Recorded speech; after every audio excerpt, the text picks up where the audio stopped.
Hello, everyone. We got a little interview here, Q&A with the one and only Flooded Red or Rooted Red. What is it? It's rooted red these days. I kind of left my flood playing days behind. All right, so scratch the flooded, go with rooted in post-production. Anyways, we got a couple of questions for you today, talking about the HoneyPot deck that you popularized in December. So when, but before we get into that, let's get a little context about who you are and what your exploits are. When did you first start playing Redemption?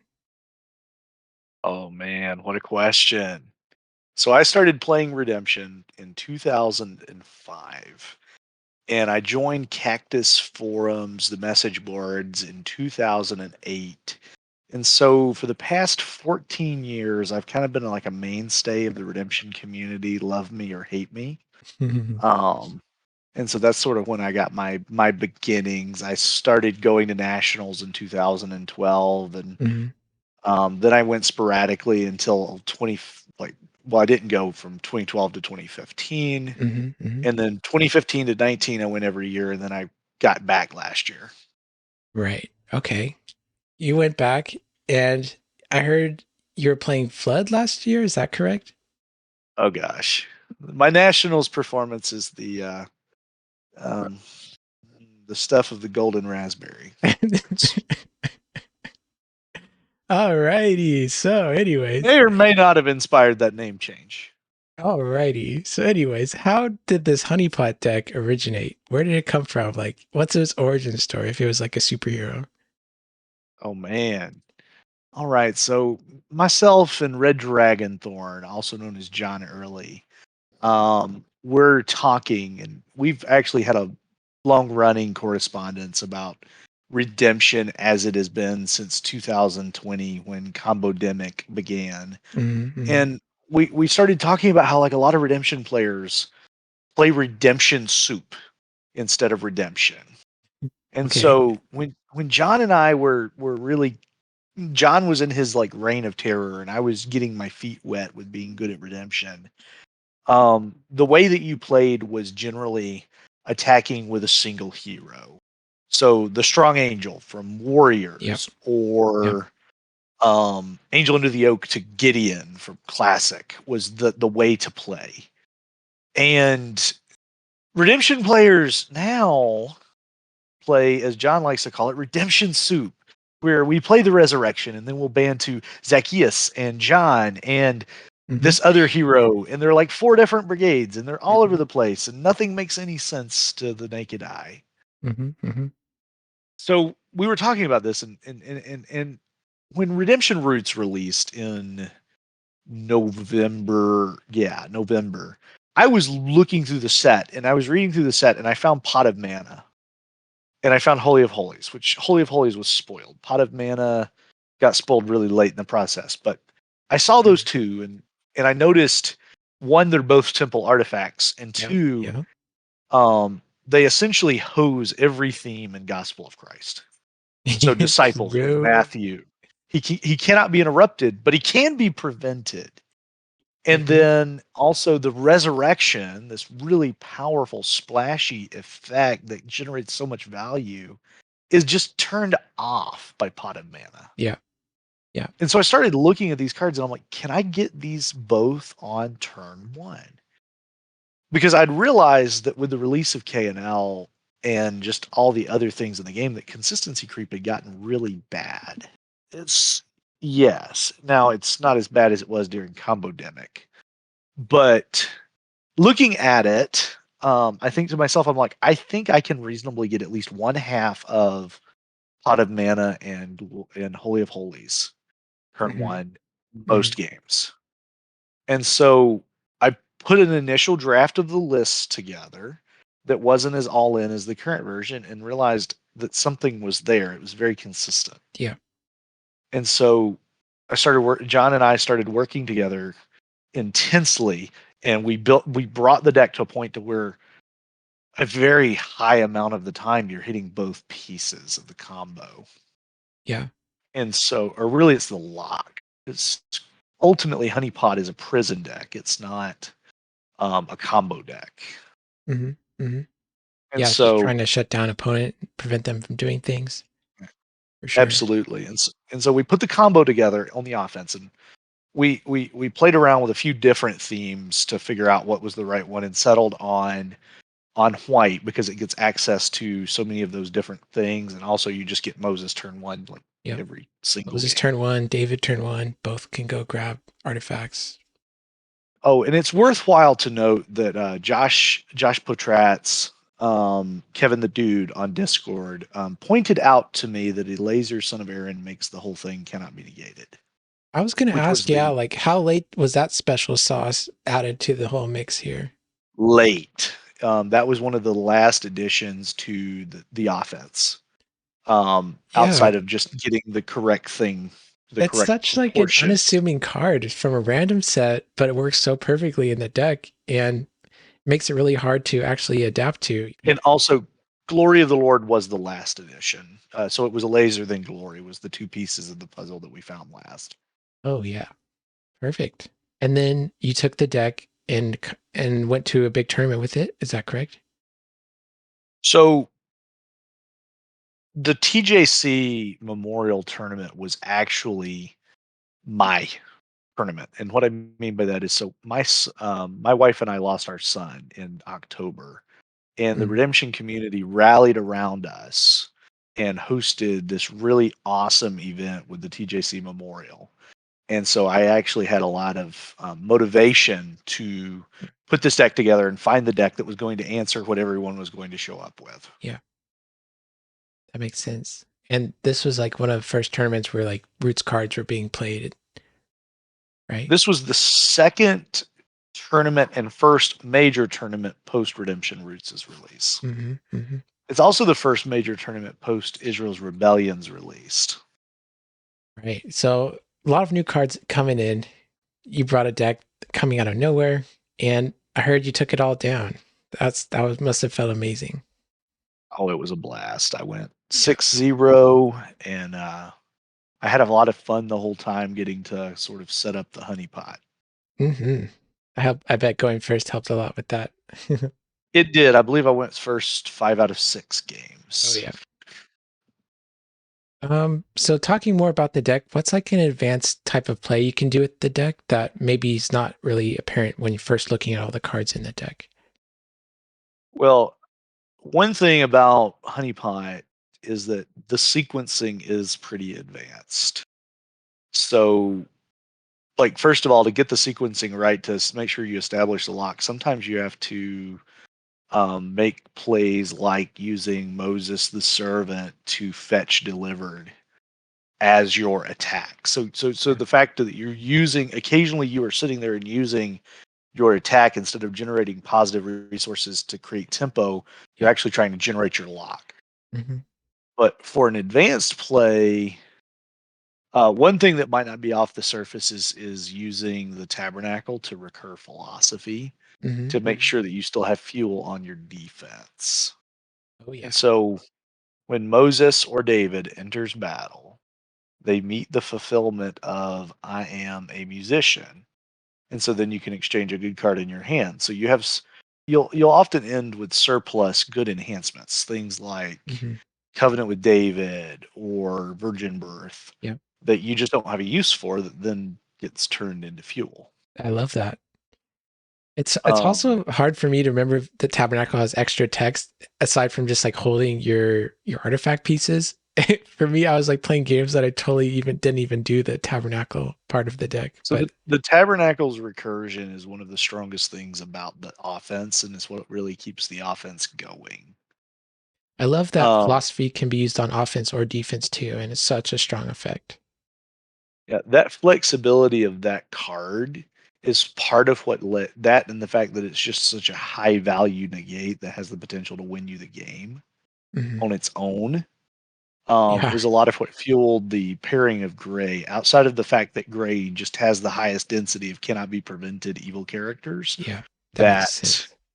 contribute to the win condition, it's also super relevant to the other name for the deck. So the other name for HoneyPot is Gandalf.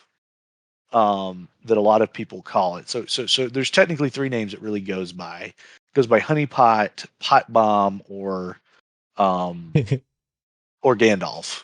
Oh And man. I'm partial to Honeypot.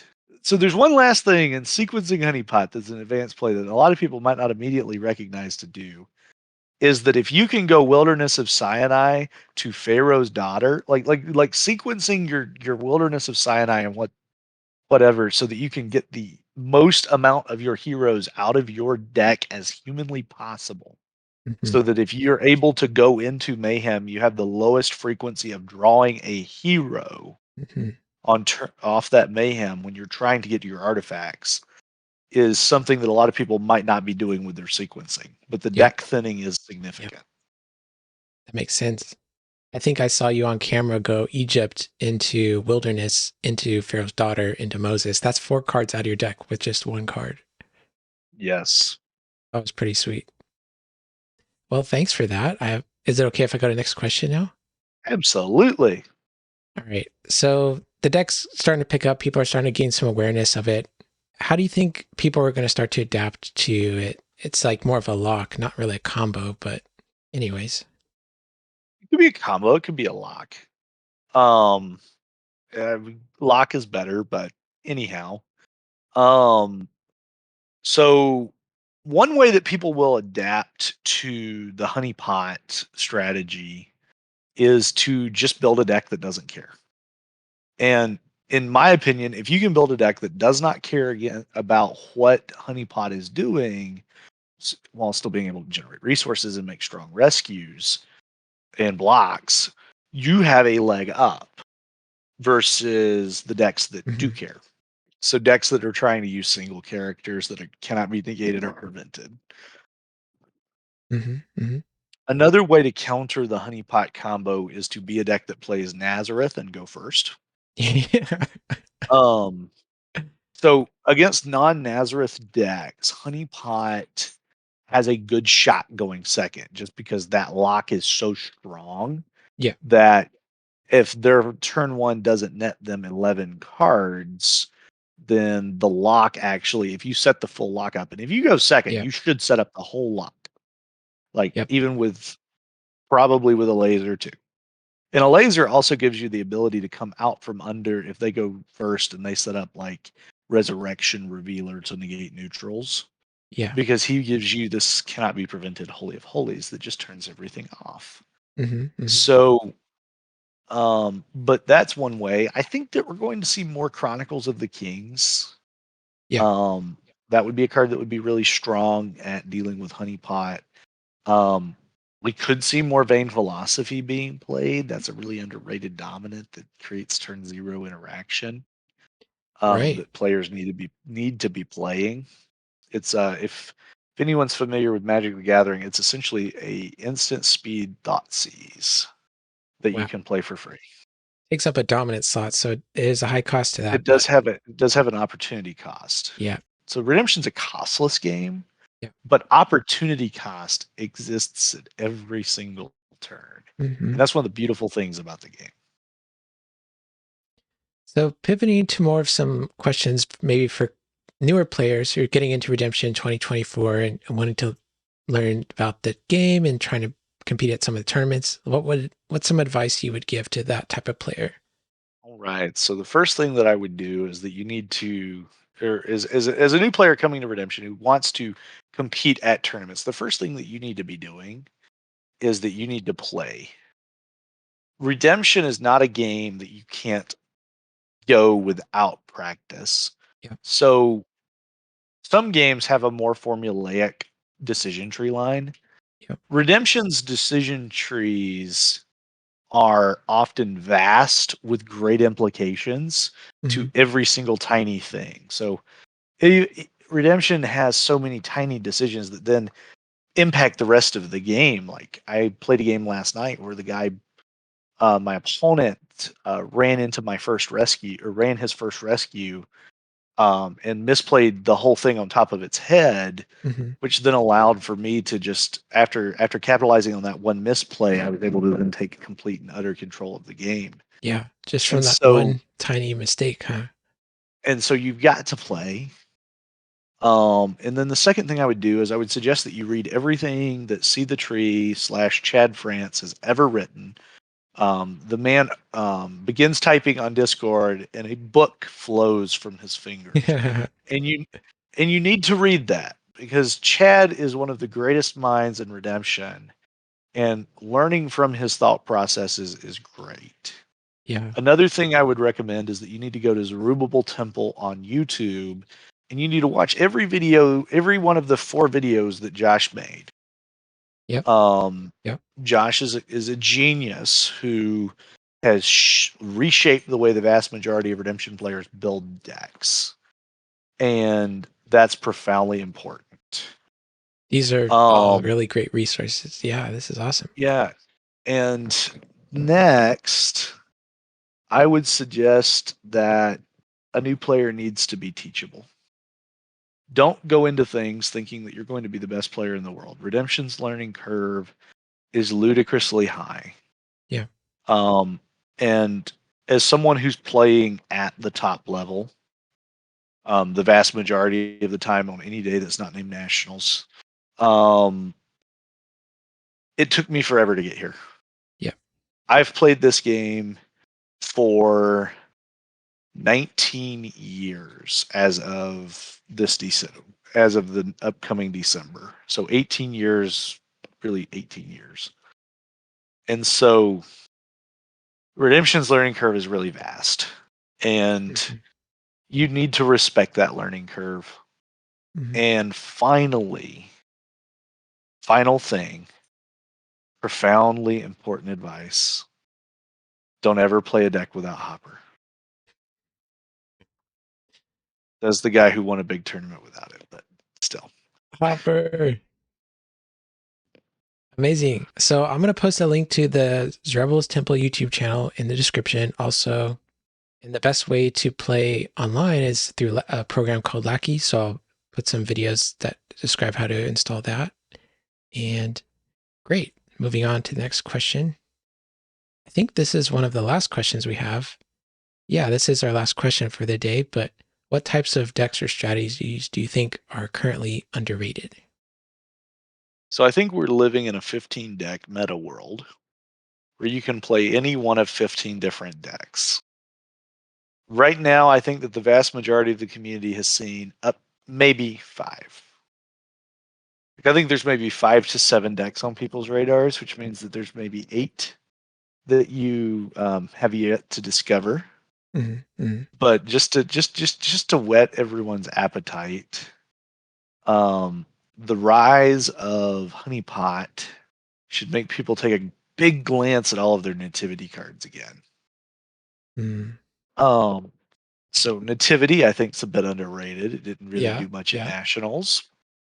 So there's nativity. There's let's see what else have we got here in the cooker. I think that mono red Benaya banding is a deck that no one is expecting and it is profoundly good. Benny Banding. Watch out. Benny banding. Coming to a tournament near Um, you soon, maybe. and the best list for that is on landofredemption.com under Black Widow in articles. Yep. Um, Yep. Also, I think another underrated deck really right now is I don't think that there's been a lot of people who have really put a lot of thought into Wilderness. Because I have seen Wilderness 0 times since Roots came out. That deck is amazing. And you And you mean would like wilderness offense paired with wilderness defense? absolutely. Wilderness defense is one of the best defenses around. And you don't need to let HoneyPot scare you off of the best defense if people aren't playing Holy of Holies. All right. Thanks for answering my questions. Do you have anything else you want to say before wrapping this little Q&A up? Well, thank you for having me. It's great to invade somebody else's YouTube channel. Mm-hmm. There's not a Redemption YouTube channel other than Redemption Metagaming, and the time cometh that I will be on it. But other than that, I've been on everyone's YouTube channel, so I'm really appreciative to be your guest today and to have this Q&A. And Thank you for having me and creating my animation version. Yep. All right. Well, I'll see you around. Thanks for watching, and we'll see you next time.